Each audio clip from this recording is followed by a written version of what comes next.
Good afternoon po dito sa amin dito sa Amerika, mga kapatiran sa Dream Team Jesus. Good afternoon po. At good morning naman po sa ating mga kapatiran sa Pilipinas, sa Hong Kong at sa Japan po. Lesson 30 na po tayo ng Parable of Jesus. Ito po ang parable about the great banquet o ang talinhaga ng malaking piging. Ito po ay makikita natin sa Lucas 14:15 to 24. Again po, Luke 14:15 to 24. At ang sinasaad po ay ito. Narinig ito ng isa sa mga nakasalo niya sa hapag at sinabi nito kay Jesus, "Mapalad ang makakasalo sa hapag sa kaharian ng Diyos." Sumagot si Jesus, "May isang malaking naghanda ng isang malaking piging at marami siyang inanyayahan. Nang dumating ang oras ng piging, inutusan niya ang kanyang mga alipin at ipinasabi sa mga inanyayahan, 'Halika kayo, handa na ang lahat.' Ngunit nagdahilan silang lahat. Ang sabi ng una, 'Nakabili ako ng bukid at kailangan kong puntahan. Kayo na na sana ang bahalang magpaumanhin sa akin.' At ang sinabi ng isa, 'Nakabili ako ng 5 pares na baka at kailangan kong isingkaw para masubok. Kayo na sana ang bahala magpaumanhin sa akin.' Sinabi ng isa pa, 'Bagong kasal ako kaya hindi ako makakadalo.' Bumalik ang alipin at ibinalita ito sa kanyang Panginoon. Nagalit ito at sinabi sa alipin, 'Lumabas kang madali sa mga lansangan at makikipot na daan ng lungsod at isama mo rito ang mga pulubi, mga pingkaw at mga bulag at mga pilay.' Pagbabalik ng alipin ay sinabi niyang, 'Panginoon, nagawa na po ang inuutos niyo. Ngunit maluwag pa.' Kaya't sinabi ng Panginoon sa alipin, 'Lumabas ka sa mga lansanga at sa mga landas at pilitin mong pumarito ang mga tao upang mapuno ang aking bahay. Sinabi ko sa inyo, isa man sa mga unang inanyayahan ay hindi na makatitikim ng kanyang handa.'" Amen. Ama namin, maraming salamat po sa aking kababasa lamang po na talinhaga. Panginoon, humihingi po ako ng gabay sa Espiritu Santo upang gabayan niya po ako na ang tanging lalabas lamang po sa aking mga labi ay siyang nararapat. Panginoon, humihingi rin po ako ng gabay sa mga makikinig na ito po ay kanilang maintindihan. Panginoon, buksan mo po ang aming mga mata, tenga at puso upang mas lalo pa po namin itong maintindihan at ito po ay magamit namin sa pagbabahagi ng inyong salita. Panginoon, maraming salamat po sa pagpapadala ng inyong nag-iisang anak dito sa mundo upang akuin niya ang aming mga kasalanan at upang kami po'y maging karapat dapat na maging muling anak ninyo, Panginoon, at makapiling niyo kami sa inyong kaharian. Panginoon, maraming salamat po muli. Ang dasal ko pong ito'y ngalan sa inyong anak na si Jesus. Amen. So, ano po ba ang ating mapag-aaralan o makukuha dito sa Parable of the Great Banquet? So, sa ano po ba ang ating makikita nito? Naranasan mo na ba na naimbitahan sa isang handaan pero hindi mo pinuntahan dahil abala ka sa isang bagay? Naranasan nyo na po ba itong humindi o umoo kayo pero hindi naman kayo nakarating? Dito po sa talinhaga na ito, sinasabi po sa atin ng Panginoong Hesukristo, isang dakilang piging ay hinanda at lahat ay inimbitahan. Ngunit marami ang tumanggi at nagbigay ng palusot. Dahil dito, ang imbitasyon ay binigay sa mga dukha, mga pilay, mga bulag at mga nasa labas ng lungsod. Pinapakita nito na ang paanyaya ng Diyos sa tungo sa kanyang kaharian ay bukas para sa lahat. Ngunit hindi lahat ay tatanggapin ito. So ano po itong great banquet na to na tinatawag natin? Ito po yung pag-aanyaya sa atin ng ating Panginoon na ipinapaliwanag niya po sa atin o ipinapakita niya sa pamamagitan ng kanyang anak na si Hesukristo. Tayo po ay muli niyang ibinabalik sa kanyang kaharian. So, naranasan nyo na po bang muling mayroon kayong binahaginan ng salita ng ating Panginoon o inanyayahang makarating sa ating mga simbahan o inanyayahang makarating sa ating Bible study? Ano po ba ang kanilang mga dahilan?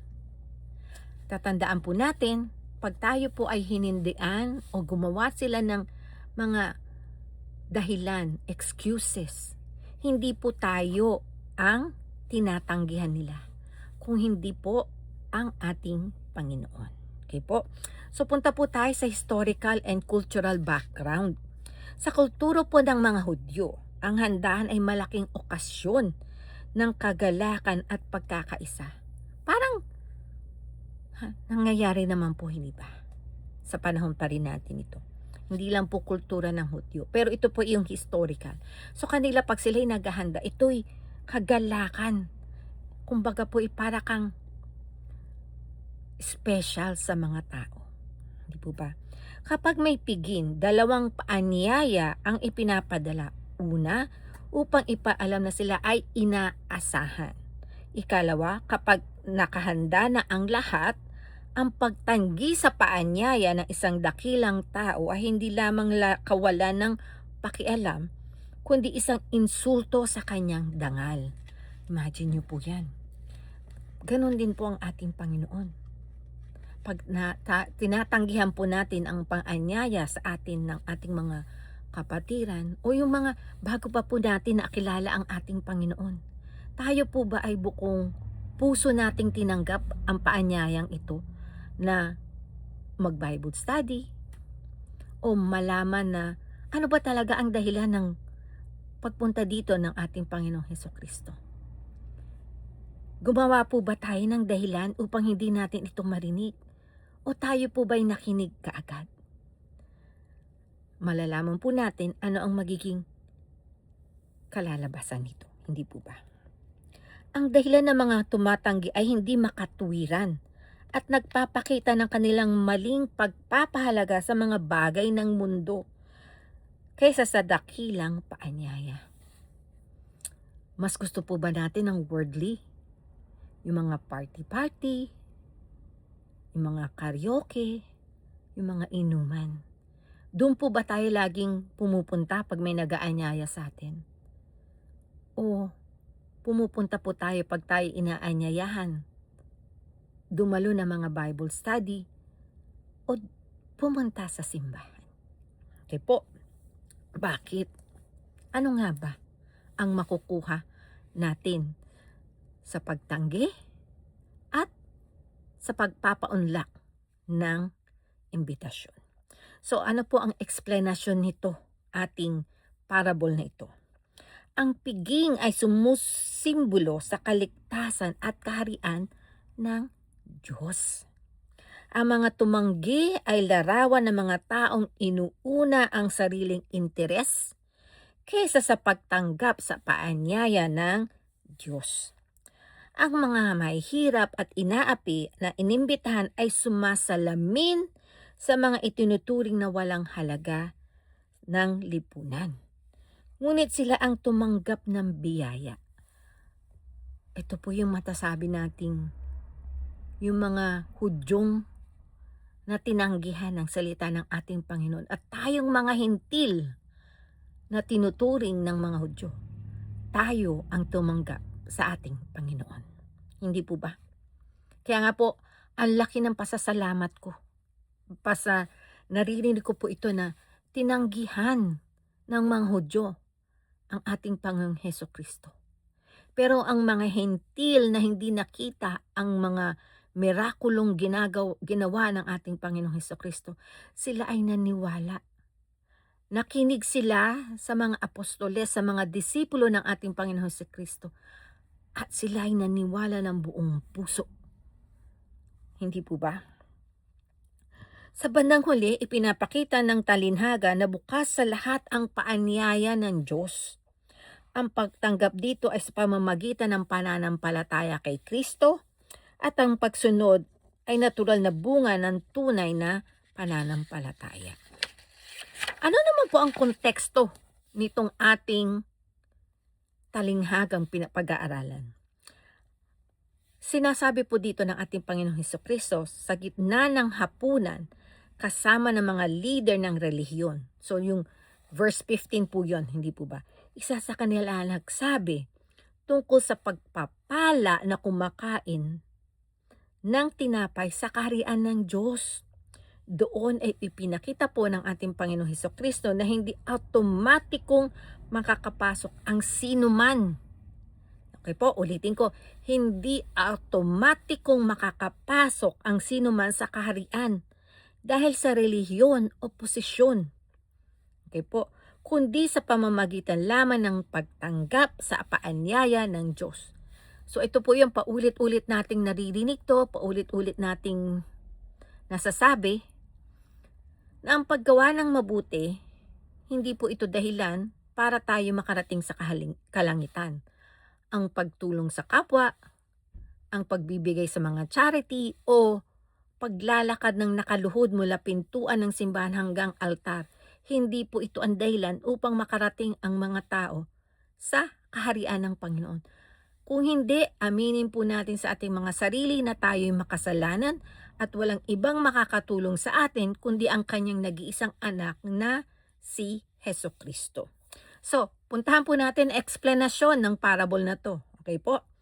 The invitation given.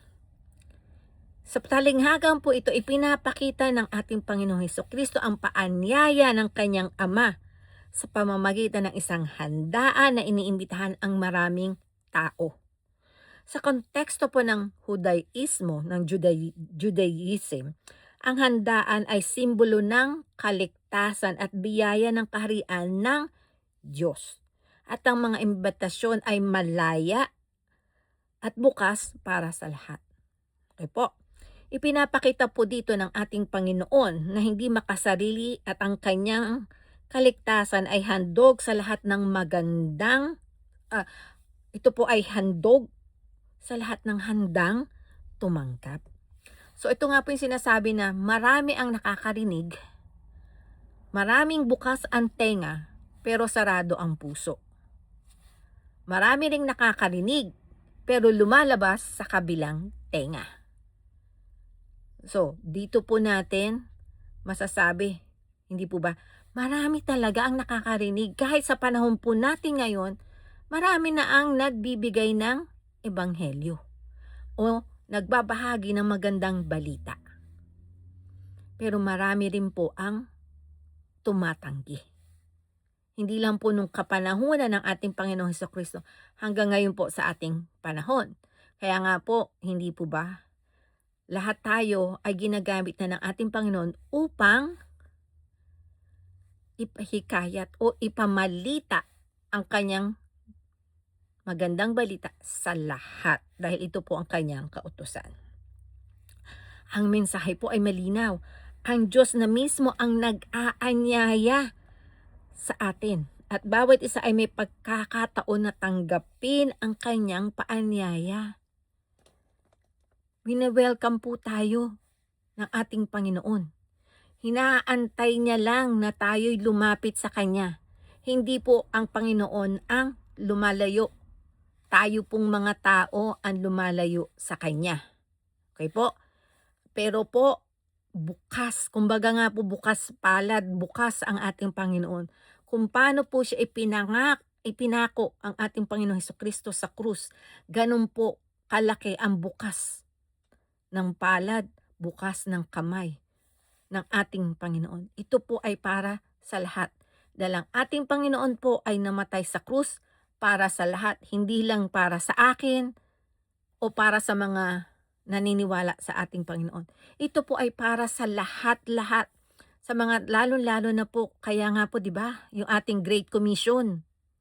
Kaya po lahat sa bawat sulok ng mundo, kailangan nating ipamalita o ibahagi ang salita ng ating Panginoon. Wala po tayong kinikilingan, yung wala po tayong pipiliin. Hindi po porket kaaway mo o hindi mo kasundo yung kapitbahay mo, hindi mo nababahaginan. Lahat po tayo kailangan yan. Wala po tayong pipiliin. Kay mahirap, kay mayaman, kay madungis, kay malinis, lahat po ay inaanyayahan. Kaya lahat po ay ating kailangang sabihan at pamalitaan. Number 2, the excuse made. Yung mga excuses po na ibinigay. Ang mga unang inimbita dito sa talinhagang to ay tumanggi dahil sa kanilang pansariling interes. Gaya ng lupa or magsasaka o yung baka o yung bagong mag-asawa. Ang mga dahilan po to o excuses na ito ay simbolo ng worldly priorities at sariling kagustuhan na nagiging hadlang sa pagtanggi ng Diyos, sa pagtanggap natin. Ano po ba talaga ang nangingibabaw? Ako po, sabihin na natin, aminado ako. Ang tagal ko pong narinig na. 1993 po, narinig ko na. Pero binaliwala ko. Kasi nga po, syempre, nasanay tayo sa tradisyon, di ba? Tayong mga Katoliko, nakasananayan na natin yung tradisyon na ginagawa ng mga tao. So 93, narinig ko pang ating Panginoon. 2000, narinig ko. 2002, narinig ko. 2006. Doon po talaga pumasok na sa puso ko at sa isipan ko ang paanyaya ng ating Panginoon. Ang sarap po. Nawala na yung mga excuse ko, yung aking worldly excuse, yung mga mas pinaprioritize ko yung sarili ko. Nawala na po. Tayo po ba? Natatandaan po ba natin kailan natin unang nakilala o nauna nating narinig ang salita ng ating Panginoon? At kung kailan natin siya talagang sinagot o tayo ay tinanggap ang kanyang paanyaya. So ano naman po to? The guest replace, yung mga pumalit po, hindi po ba? Dahil tumanggi yung mga naunang inimbitahan, ang mayaman, yung naghanda ay nagpadala sa mga lingkod, inutusan pa yung mga lingkod niya upang imbitahan ang mga mahihirap, pilay, bulag at nasa labas ng lungsod. Sa pamamagitan po nito ipinapakita na ang kaharian ng Diyos ay inclusive at bukas sa lahat. Hindi po ba yan ang utos ng ating Panginoon na magpunta sa Asia? Hindi po ba? Kaya ang mga apostoles, hindi po ba yun ang ginawa nila? At pasalamat nga po, nagpunta sila doon, nakarating sa atin dito. Hindi po kaya ngayon tayo naman, ipamamalita rin natin yan sa iba. Sa pamamagitan po nito, pinapakita na ang kaharian ng Diyos, hindi po ba, inclusive, bukas talaga. Hindi siya namimili, hindi sinasabi ng Panginoon na mahirap ka, ayoko sa'yo. Wala pong pinipili ang Panginoon. Ito po ay para sa lahat. Walang sino man ang labis o kulang para tanggapin ang biyaya ng Diyos. Pinapakita rin po dito ng talinhaga ang malasakit ng Diyos sa lahat. Lalo na sa mga karaniwang nakaligtaan o hindi pinapansin ng lipunan. Hindi po ba? Imagine nyo po, ikaw ay isang kinikilala ng lipunan nung panahon po nitong ating parable na to. Dahil walang pumunta, inutusan mo yung mga mahihirap. So pinapakita po dito yung may-ari, yung naghanda mismo, bukas din ang bahay niya sa mga tao. Hindi niya dahil nga po yung mga una niyang inimbitahan ay maraming dahilan, kaya binuksan niya na lahat. Kay mahirap ka pa, kay bulag ka pa, kay ano pa ang iyong dahilan. Ikaw'y pinapapasok. Ikaw ay iniimbitahan. Ayun po, the warning. Ito yung the last part na po na sinabi ng ating Panginoong Hesukristo, mga verse 23-24 na po, hindi ba? Ang mga tumanggi sa paanyaya ay hindi makakalasap ng handaan na simbolo ng kaharian, eternal. Hindi po ba yung ating eternal life? Ang pagtanggi sa imbitasyon ay hindi lamang pagtanggi sa pagkain o handaan, kundi pagtanggi sa relasyon at kaligtasan kay Kristo. Sa ganitong paraan, malinaw ang babala ni Jesus, ang hindi pagtanggap sa Diyos ay may eternal consequence. Hindi po ba? Ito na yung final judgment na ating minsan tinatawag. At ang bawat tao ay kailangan tumugon sa paanyaya ng Diyos habang may pagkakataon. Habang andito pa po tayo, huwag po tayong tumigil sa pag-iimbita sa ating mga kakilala. Kahit hindi natin kakilala, gamitin po natin ang social media kung tayo po ay nahihiyang makipag-usap sa iba. Pero maganda rin naman po hindi maimbitahan natin ng harapan talaga. Face to face na tinatawag natin. Kung hindi po natin kaya, basta mag-imbita po tayo. Wala pong imposible pag hiningi natin ang tulong ng ating Panginoon. Hindi po ba? Walang imposible po. Lahat, basta para sa Panginoon, makakaya po natin at kakayanin natin. Dahil andyan po ang Espiritu Santo na tinutulungan po tayo. So ano po ang principles na ating talinhaga? God invitation is for all. Ayan, sa lahat talaga po. Walang excuses, hindi po ba? Ang paanyaya ng Diyos ay walang pinipili. Bukas ito sa lahat ng tatanggap. Pinapakita po ng talinhaga na ang kanyang biyaya at kaligtasan na hindi limitado sa piling tao o sa mayayaman o may kapangyarihan o yung may estado. Hindi po ba? Ang Diyos mismo ay ang nag-aanyaya at bawat isa ay may pagkakataon na tanggapin ang kanyang paanyaya. Open. Ito po ang gusto ng ating Panginoon, hindi po ba? To have a relationship with Him. Katulad nung nauna nating magulang. Yung paglakad ni Adam and Eve, hindi po ba? Yun ang gusto ng ating Panginoon. Dahil nga po, tayo ang lumayo. Pero ang Panginoon po, hindi siya lumalayo. Tayong mga tao ang lumalayo sa ating Panginoon. Worldly excuses can lead to eternal loss. Ang pagpaprioritize ng material na bagay kaysa sa Diyos ay maaaring maging hadlang sa kaligtasan. Di po ba? Ayoko dyan, mas gusto ko dito. Ang hirap naman ng ginagawa nyo. Ayoko ng ganyan.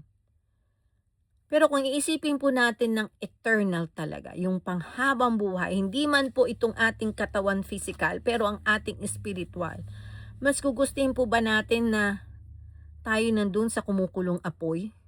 O tayo'y naglalakad kasama ang ating Panginoong Hesukristo?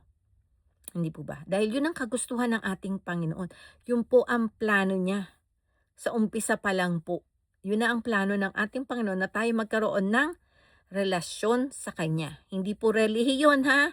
It's not religion but the relationship that we have to Jesus Christ or sa ating Panginoong Ama po. Humility opens the door, ang pagpakukumbaba. Okay po, ang mga tumatanggap ng imbitasyon ay yaong handang magpakumbaba at umasa sa biyaya ng Diyos. Hindi po natin kaya sa sarili nating kakayahan, kundi sa ibinibigay sa atin na kalakasan ng ating Panginoon. Okay po, hindi po yung, kaya ko yan. Kung di ko naman nakuha yan, kung di ako nagtrabaho. Pero saan po nanggagaling ang ating lakas? Hindi po ba ito'y binibigay ng ating Panginoon sa atin?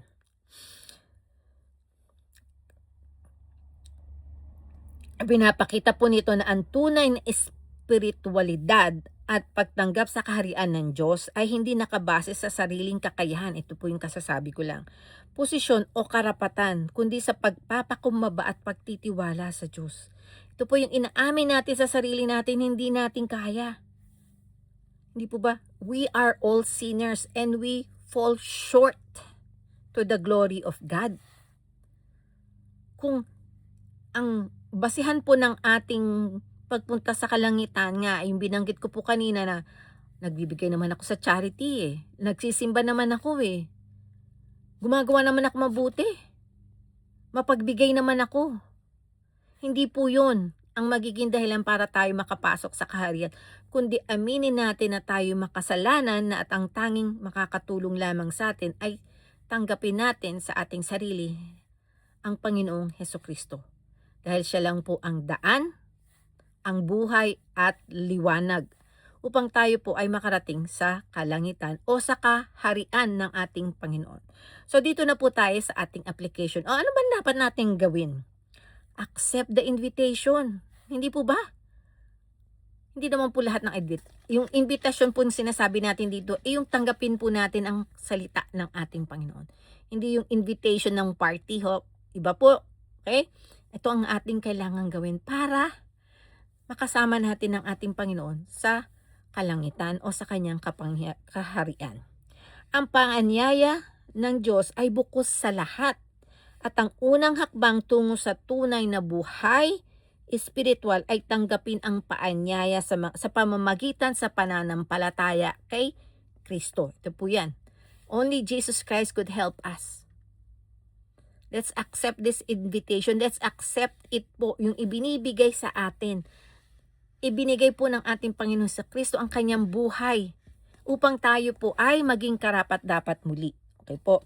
Hindi sapat yung mga reliyon, yung mga tradisyon po natin, hindi po yan ang magiging sukatan ng pagpunta natin. Kundi tayo po ay personal na may relasyon sa nag-iisang anak ng ating Panginoon.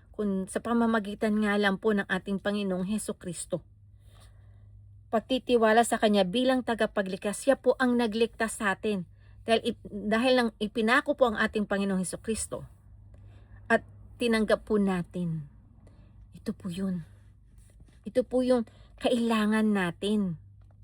Kailangan nating aminin na walang iba nga po na makakatulong sa atin kundi ang Panginoong Hesukristo, ang nag-iisang anak ng Panginoong Ama.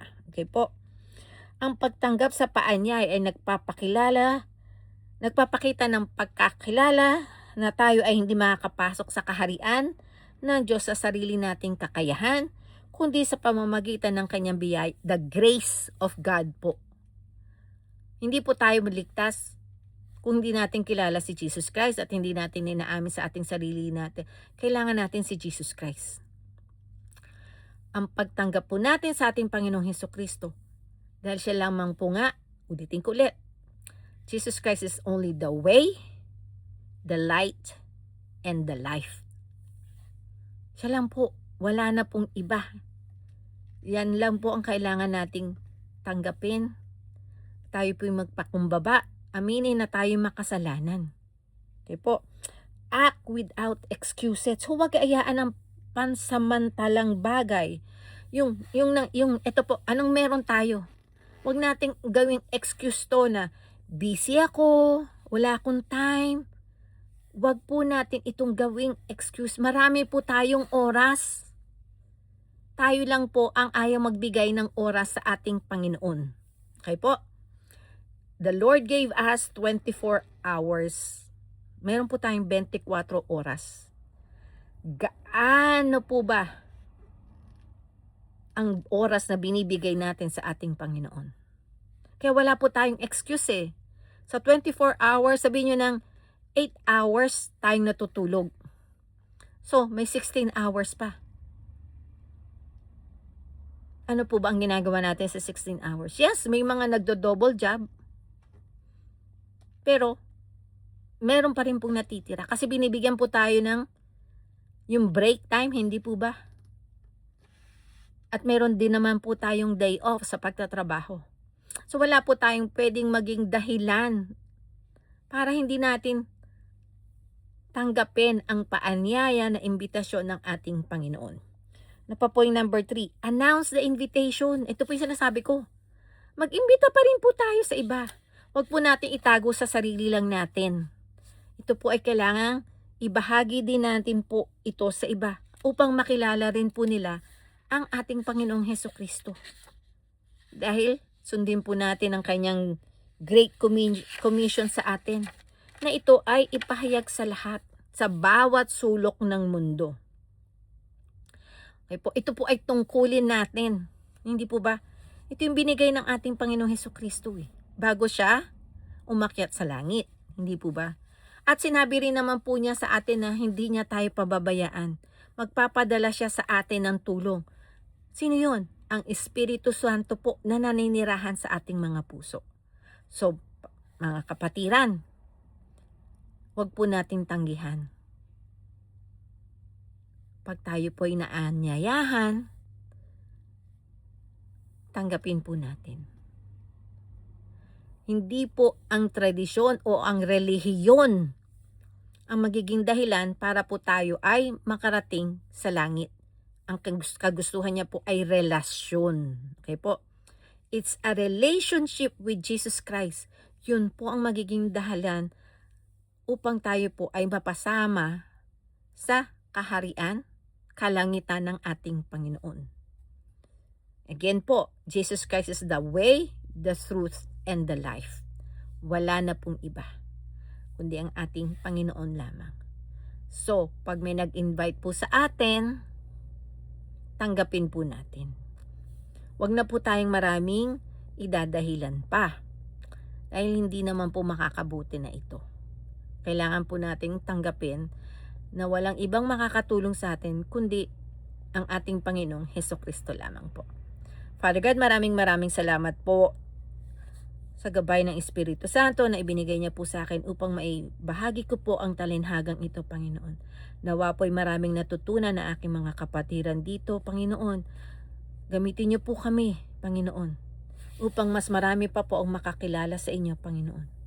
Sa mga naliligaw pong kaluluwa, Panginoon, gamitin niyo po ang bawat isa na nandito upang maibahagi po nila ang inyong salita, Panginoon. Maibahagi po namin sa bawat sulok ng mundo ang inyong salita, Panginoon. Maraming salamat pong muli, Panginoon, sa bawat isang nandito. Maraming salamat din po, Panginoon, sa gabay ng inyong Espiritu Santo. Dahil kayo lamang po ang dapat naming sambahin, kayo lamang po ang dapat naming purihin, wala na pong iba, Panginoon. Ang dasal ko pong ito'y galing sa inyong anak na si Jesus. Amen. Maraming salamat po!